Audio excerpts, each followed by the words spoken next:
some of my favorite PiYo moves. This first one is called the PiYo Cross. So I'm rounding or flexing my spine and then extending the spine. And as I round my back, I'm going to separate the shoulders. As I extend the spine, I'm squeezing the shoulder blades together.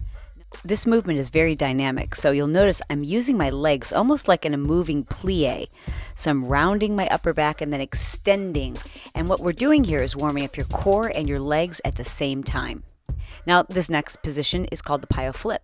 You want to start in a push-up position, lift one leg, and then take that foot and position it quite far over your body. So you kind of flip your leg over. You pull this closer, as far up towards your hips as possible. Then once you're in side plank, you lift that arm, extend it out to the side, and then slowly push your hips all the way up to the sky.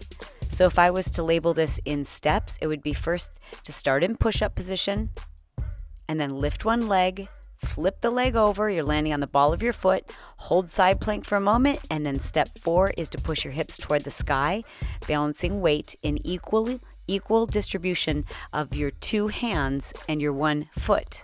Now let's take a look at the Piyo Flip from the front angle. So first you can see I lift my foot up, and then when I take that foot over, the further you have it over and the higher or closer to your head that you place your foot, the easier the Piyo Flip is. So here I'm going to show you how I'm demonstrating it with kind of a narrow base.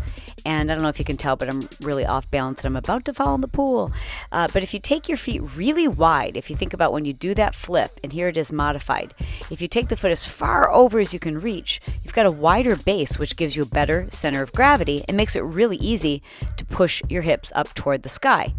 Now, in the modified position, this is better for someone who doesn't yet have the arm or wrist strength to support all of their weight while they're in that transition position.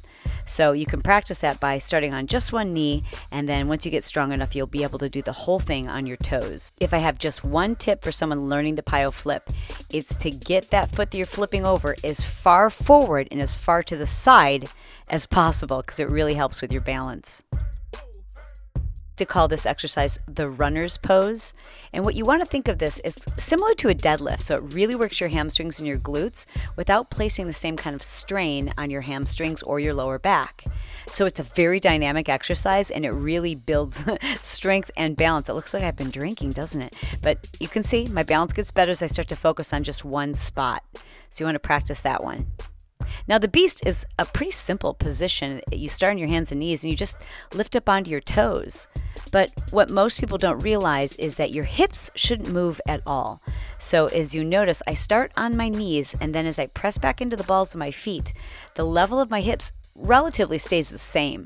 I'm really forcing myself to engage the core to hold that position and stabilize. This is one of my favorite moves in Piyo. It's called a kick through.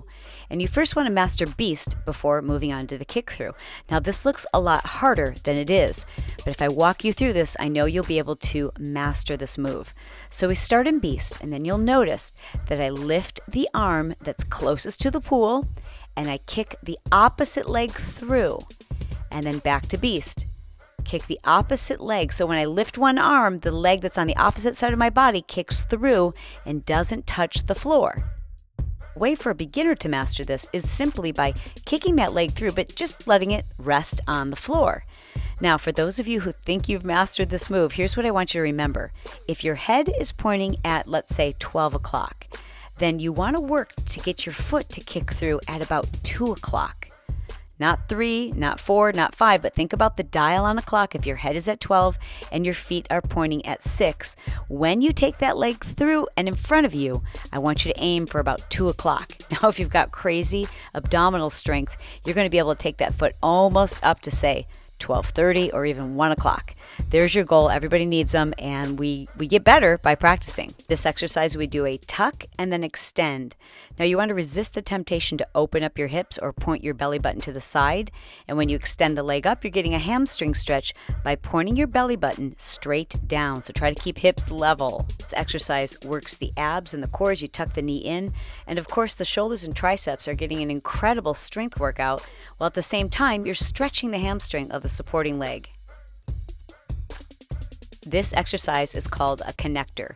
and we connect the ankles and then extend one leg up. I love this exercise so much because it's total body. You're going to get so strong and flexible all in one movement.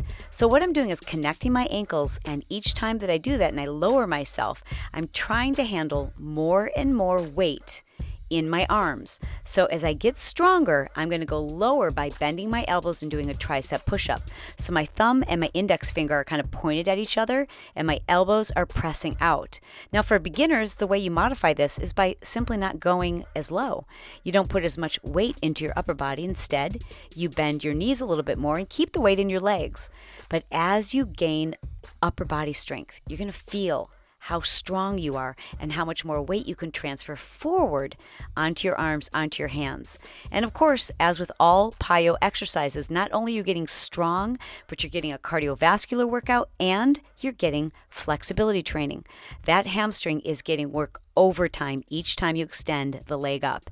And at the same time, we're moving. So it's very functional, it's very fluid, and this is the way we love to get flexible, strong, and cardio all in one workout.